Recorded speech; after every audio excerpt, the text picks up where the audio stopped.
بدعت حسنہ ہے، اچھا عمل، اچھی نیت کے ساتھ، اچھی سوچ کے ساتھ، چونکہ نبی صلی اللہ علیہ وسلم اور صحابہ کرام رضوان اللہ علیہ مجمعین نے تو اسے نہیں کیا نا، تو خیر ہے اگر ہم اسے نیکی کے نام پہ کر لیں، جیسے وہ پھر مثال بھی دی جاتی ہے، جیسے سیدنا عمر رضی اللہ تعالیٰ عنہ نے اجماع کیا تھا تراویح کے لیے، اور پھر اس کے بعد جو جملے بولے تھے تو اس کو دلیل بنا کے یہ بات کی جاتی ہے، تو اس پہ ذرا آپ بتا دیجیے کیا مناسب ہے؟ دیکھو جی، پہلی بات تو یہ ہے کہ رسول اللہ صلی اللہ علیہ وسلم ہر تقریر، ہر درس، ہر وعظ، خطبے سے پہلے جو خطبہ پڑھتے تھے تو اس میں یہ بات تھی کل بدعت ضلالہ، ہر بدعت گمراہی۔ بالکل ٹھیک۔ یہ جناب محمد رسول کا خطبہ ہے، اور یہ آپ ہر تقریر، ہر وعظ سے پہلے، پہلی تو بات یہ ہے۔ ٹھیک ہے۔ تو اس کا مطلب ہے کہ بدعت ہر قسم کی جو ہے نا وہ گمراہی ہے اور منع ہے۔ اب سوال یہ ہے کہ بدعت کہتے کس کو ہے؟ ٹھیک ہے۔ تو شریعت کے اندر نا ہر بات کے یعنی کہ ایک تو لغوی معنی ہوتا ہے نا، ایک شرعی معنی ہوتا ہے۔ مثلا صوم ہے، روزہ، صوم کا ایک لغوی معنی ہے خاموشی اختیار کرنا، لیکن شریعت میں یہ ہے کہ الامساک عن الاکل والشرب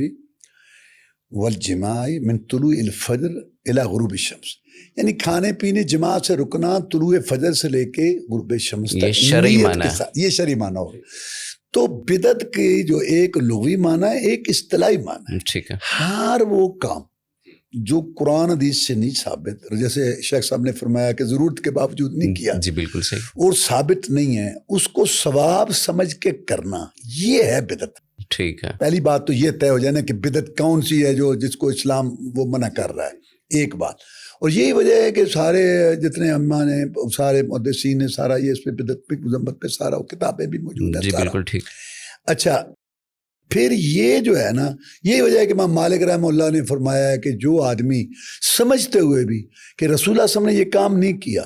جی، اور اس کو وہ کرتا ہے ثواب سمجھ کے، تو اس کا یہ عقیدہ ہے کہ معاذ اللہ محمد رسول اللہ صلی اللہ علیہ وسلم نے خیانت کی استغفر اللہ صلی اللہ علیہ وسلم، جی، کیونکہ دین مکمل ہے، اور مکمل کا مطلب اس میں کوئی چیز نہ داخل ہو، اسے نہ لگ سکتی۔ تو یہ تو بات یہ طے ہو گئی۔ اب ہوا یہ کہ جناب محمد رسول اللہ صلی اللہ علیہ وسلم نے رات کا قیام کیا، جس کو قیام رمضان بھی کہتے ہیں، اس کو ہم تراویح کہتے ہیں، قیام اللیل تو کیا۔ مسجد نبوی کے اندر حجرہ بالکل پاس تھا، تو آپ وہاں کرتے مسجد کے اندر نماز، تو جو وہاں صحابہ کرام موجود تھے تو وہ پیچھے کھڑے ہو گئے اور نماز پڑھی۔ صبح انہوں نے لوگوں کو بتایا کہ رات تو بڑی بات ہوئی، ہمیں تو یہ شرف حاصل، چلو اور آ گئے، دوسرے دن، تیسرے دن اور آ گئے، کافی، تو تیسرے جب چوتھے دن تو مسجد بھر گئی۔ تو جناب محمد رسول اللہ صلی اللہ علیہ وسلم باہر نہیں آئے، وہ آپ نے چٹائی گول کر کے نا ایسا وہ کمرہ سا بنایا ہوا تھا، تو ایسے وہ کرتے رہے، بھی شاید آپ کو پتہ نہیں چلا تھا، آپ سنتا تھے یار۔ صبح فرمایا کہ مجھے سب پتہ چل رہا تھا،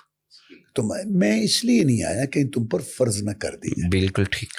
تو ابوبکر صدیق آپ کی وفات کے بعد ابوبکر صدیق رضی اللہ کا دور ہے 2 سال 4 ماہ، آپ کو پتہ ہے بڑا ہنگامی دور ہے، مرتد کھڑے ہو گئے، جھوٹے نبی، یہ سارا۔ پھر حضرت عمر فاروق کا دور آیا جی، تو وہ حضرت عمر فاروق ایک دن نکلے تو مسجد نبوی میں دیکھا کہ لوگ اس وہاں نماز پڑھ رہے ہیں اور مختلف جماعتیں ہو رہی ہیں، کئی 4 ایک ہی مسجد ہے اس میں؟ جی مسجد ایک پہ بالکل، تو گروہ وہاں ٹولے، کوئی وہاں کوئی وہاں کوئی وہاں، تو دیکھا بڑے حیران ہوئے۔ کہ لیں گے پہلی بات تو یہ کہ یہ وقت جو یہاں یہ نماز، لازمی بات ہے عشاء تو ہو چکی تھی، بالکل ٹھیک، رات کا قیام تھا، تو یہ جو وقت ہے نا اس میں سونا بہتر ہے اور پچھلی رات یہ عبادت بہتر ہے۔ ٹھیک ہے۔ پھر دوسری بات ہے کہ فرض نماز تو مسجد میں ہے، اور حدیث میں کہ سنت نوافل جو ہے گھر میں افضل ہے، بالکل ٹھیک، گھر میں ہے۔ اگر آپ لوگ مسجد میں آ ہی گئے ہیں تو پھر یہ تو اسلام کے مزاج کے خلاف ہے، یہ جو ہے نا تفرق، 4 دیواری میں اتنا تفرق، دیکھو نا کہ اذان ہو جائے تو آپ مسجد سے نہ نکلیں، تو ہدایات کا کیا مطلب ہے؟ تو یہ تو انہوں نے پھر صحابہ کرام سے مشورہ کیا کہ اے میرا دل یہ چاہتا ہے کہ جو مسجد میں آئیں تو ایک جماعت، تو سب نے اتفاق کیا۔ تو اس کے بعد جو ہے نا تو حضرت طبیب بن کعب کو رضی اللہ تعالیٰ مقرر کیا قاری کے طور پر، اور طبیب داری کو سامع کے طور پر، تو یہ نظام شروع ہوا۔ دوسرے دن وہاں سے گزرے تو دیکھا تو کہا نعمت البدع، اس کا معنی بنے گا بڑا اچھا کام ہے یہ نیا، اب پہلی بات تو یہ ہے کہ یہ بدعت نہیں ہے، جیسے میں نے پہلے عرض کیا، رسول اللہ کا عمل موجود ہے، یعنی رسول اللہ صلی اللہ علیہ وسلم سے یہ قیام رمضان کا ثابت ہے، باجماعت ثابت، رمضان میں ثابت ہے، عشاء کے بعد ثابت ہے، با جماعت ثابت ہے، ایک بات کہ 3 دن آگے نہیں، اور آگے وجہ بیان کر دی